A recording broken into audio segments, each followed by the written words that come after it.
Sarah Beddoe runs marketing for Sonic. Sonic is America's largest drive-in QSR. She's got a lot of great QSR and food experience. Sarah, why don't you bring us up and tell us your view of the world. By the way, there's a lot of seats actually here. It doesn't look like it, but there's about 10 seats here I could see. There's 5 seats over here. Please come in, wander in. Sarah, please stand at the podium, whatever you like. Great.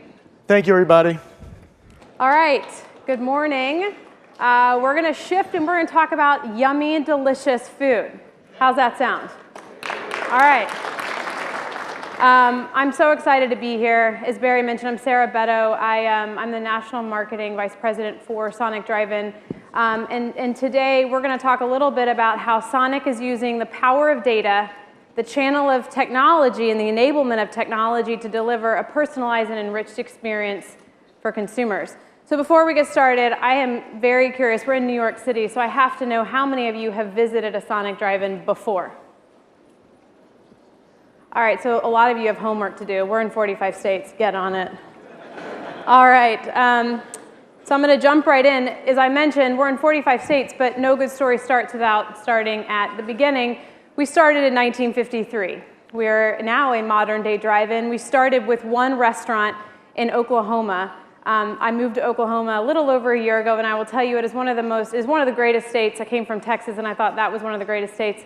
So I'm continuing to explore greater states in the overall United States. But we started with one drive-in, and where we are today, we're in 45 states. We have over 3,500 drive-ins.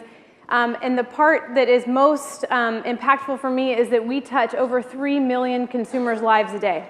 So our responsibility is great to delivering a very rich consumer experience. And so as we evolve our brand into the future, it's figuring out a way to do that, to continue to deliver excitement, surprise, and delight, and more importantly, a very personalized experience that allows consumers to become more loyal to our brand. So one of the things that differentiates our brand at the surface level from other brands within QSR is our service model. In contrast to most of you in here who've experienced QSR probably a lot more regularly than you experience Sonic, it is long lines and it's hurried service. But that's not what we believe in at Sonic, and that's not the experience you get when you're at Sonic. When you're at Sonic Drive-In, every single customer, every single time, every single day is first in line. And that's a big deal. And so ensuring that every single one of our customers feels like they're number one, that is our role in their life when they're on our lot and when we have 15 minutes of their time. So not only is our service model highly unique, our menu is as well. We have a very vast menu, and our menu, believe it or not, is available all day and always has been available all day. So we believe that our customers should not have to choose we should not tell, what our consumers should eat, how they should eat it. We let them decide. One of the core brand truths of Sonic Drive-In is that customization and personalization is important. So a lot of you here may know us for our beverages. We have over 1.3 million. I think that number has probably climbed with some recent innovation we did this past spring. We have a lot of options for consumers, and the reality is the choice is in your hands. We give you the tools with all of the different flavors, and we want you to build it. And that's the same exact thing we have across all of our menu, and that will evolve with technology and with data to allow us to make sure that you are getting exactly what you want. Now, before we get into data and technology and where we're going from a deepened experience, I want to make sure we all have a good semblance of the personality of our brand because it is very unique and it is very recognized. So I'm going to play you a quick reel. We're all marketers, and so we like video and fun things. So I'm going to play you a reel of our Two Guys campaign. Obviously, it's our TV campaign, but it's linear because it's in Hulu. It's in other video networks, and it is highly recognizable, and it illustrates what our brand is all about. It is a personality and a feeling you get when you watch it in video form, you see it on TV, or you experience that exact personality when you're in our drive-in. So let's take a look. So what do we do? I've never done this before. Clear your mind. Okay. Blank slate. Let's begin. This is what our founding fathers fought for. The right to bear cheeseburgers with our arms. I listened to that furry little weatherman. He predicted a long winter. You mean the groundhog? Whoa, easy with the name calling. I am getting some smoke though. Did you put a fireplace in my backseat? Have you looked back there? I'm about to. Then no. I don't think owls care about footlongs. Yeah, well, this one doesn't. Look at me when I talk to you. Oh, you know what? I got like 2% battery on this thing. Come on, let me just... Yeah, I wish I could. You have battery in a ring? Yeah, it's like 8 gigs. That's 2 different things. One is memory and one's battery. Cool. All I know is like, no, you can't use it. You're missing it by a little bit. Well, it's half off, so which half would you like? Take it easy. That's a ceramic pig you're yelling at. Pig. You pig. So you didn't get me anything? I did. No, I remembered, and I got you this. Oh, what is it? Have you gone out with any of these girls? What do you think I am, desperate? Well, you're on an app called I'm Desperate. Oh, so I am. Just like this car. Part truck, part car, part chick magnet. Well, there's no women around. Yeah, because magnets attract and repel. Hey, girl. No? Cool. Hey, man, listen. Hey. I'll be your wingman. What? No, I'm all right. All right, forget it. When are you gonna find a nice girl, TJ? I dated tons of girls. Name one. It's tough to go through all of them. Just say a woman's name. Flarverine. Flarverine? Oh, she sounds nice. Just be cool, I'll man. be cool. No, you're I not know gonna how to be be cool. cool. You're gonna be... You guys want to hang out sometime? Man. What makes you think that I'd be in the mood for an island party? Hey, buddy. What? Hey, my eyes are right here, my friend. This is how you Sonic.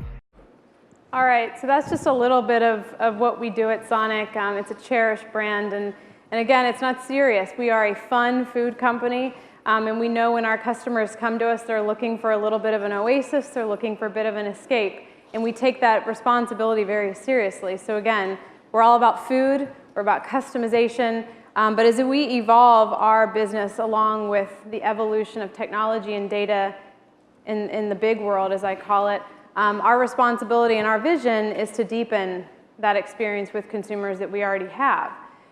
All of us in this room, if you just take a minute and think about what you do in your personal life, everything you do is powered by data. Last night I was looking for my son's 5th birthday present on Amazon, and then I was on my phone, and then I got a call from my husband. He and I talked, and then I did an email, but then I got on my desktop to get back to what I was doing.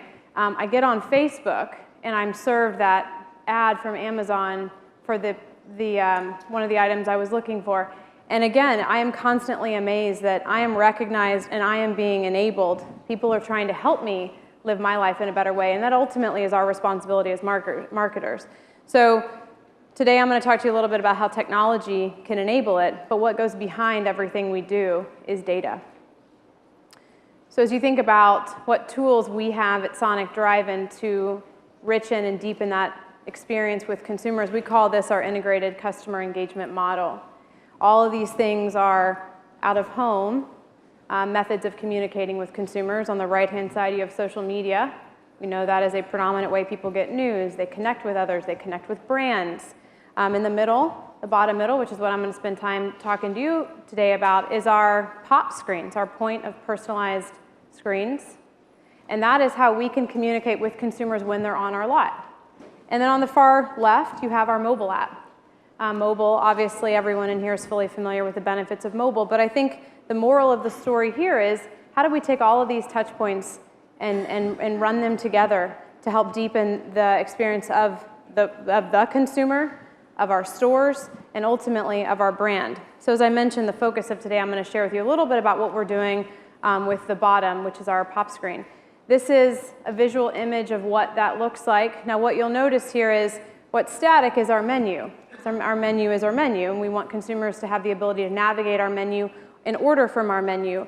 But what can change and what does change based on needs, based on geographic location, and based on what we're promoting and what we want to share with consumers based on time of day is the screen at the bottom. It's video enabled, it's touch enabled, and it's static enabled, obviously. So what we want to do is give consumers the control to decide what content they want to see. Powered by data, we share them messages based on the day part, and then obviously, based on what message we're trying to communicate, we determine whether or not that's video or static image. So I heard a quote earlier from Barry, and I think it came from John Costello, which as I was hearing everything backstage, I jotted it down because I think it's a really good synthesis of what we call day parts, but really is occasions. Occasions are powerful because we live in a world where we have needs based on where we are in our day.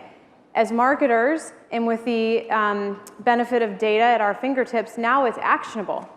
And that is exactly what we're doing at Sonic Drive-In. What you see here is 5 letters. Those 5 letters represent occasions throughout your day. Breakfast, lunch, afternoon, dinner, and evening are all occasions that we go through at every single point in our day. You wake up in the morning and you're hungry. You need to eat breakfast. It's between 11 and 2. You are thinking about lunch. Afternoon, we all go through it. We all go through the afternoon slump.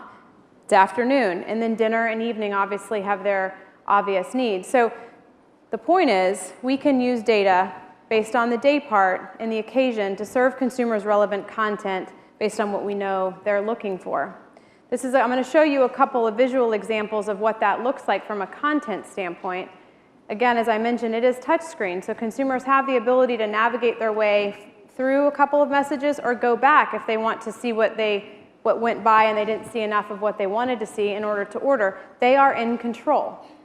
This here is a message we may serve consumers at lunch, or we may serve consumers in the morning because our menu is available all day. Based on what we know consumers order and what they're looking for, we have the ability to power content.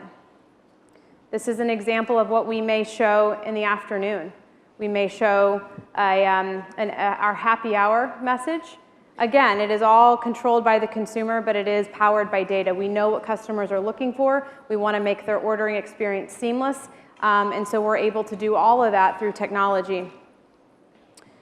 Data also allows us, through looking at ticket affinity and what people are most likely to order with certain items, we're able to have what we call intelligent suggestive sell. We can suggestive sell, we can suggest to consumers other items we know may help their experience be better. You can see here, if you're ordering 2 drinks, we may remind you that you can customize. We may offer you or suggest that you order a cone.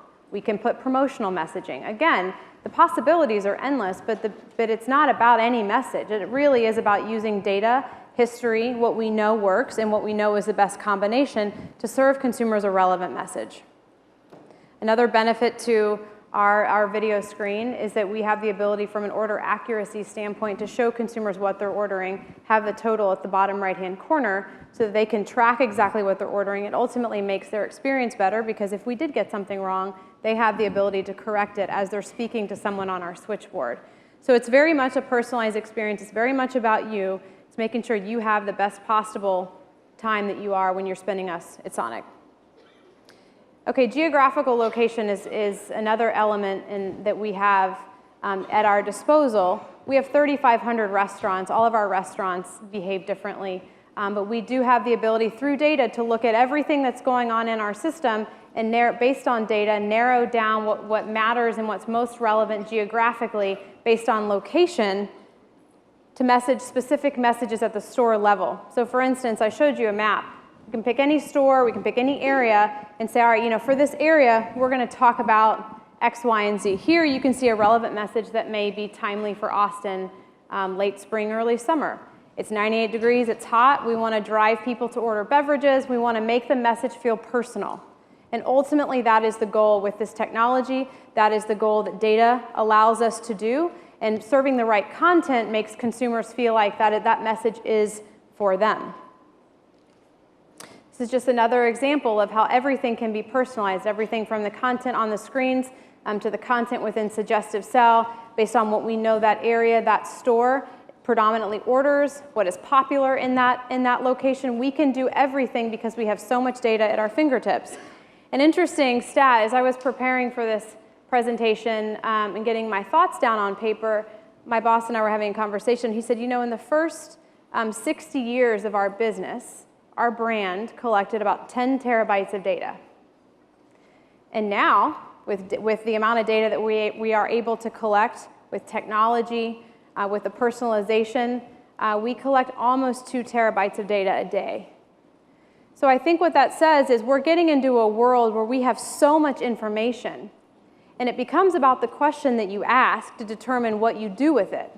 And so we know our brand is all about personalization, customization, and we have locations across the entire United States of America. So how do we make the message not a one-size-fits-all when appropriate, but we make it very customized based on the area, based on the store.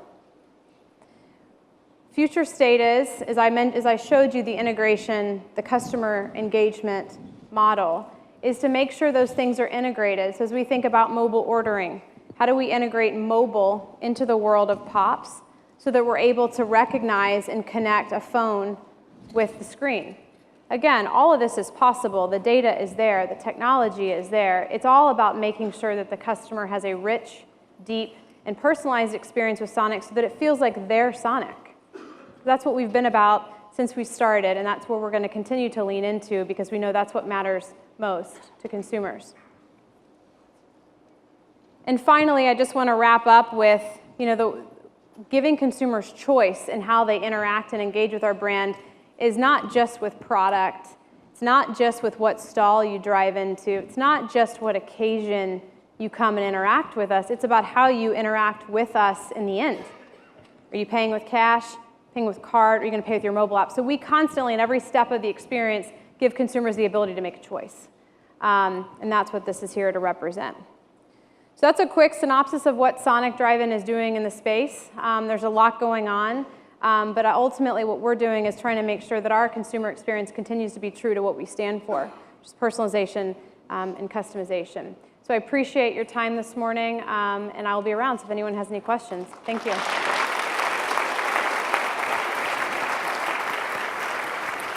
Thank you, Sarah. Thank you. That was great, and thank you for coming in from Los Angeles and helping us out with this. And you've given us, I think, more than 2 terabytes of data. Thank you very much. A hand for Sarah.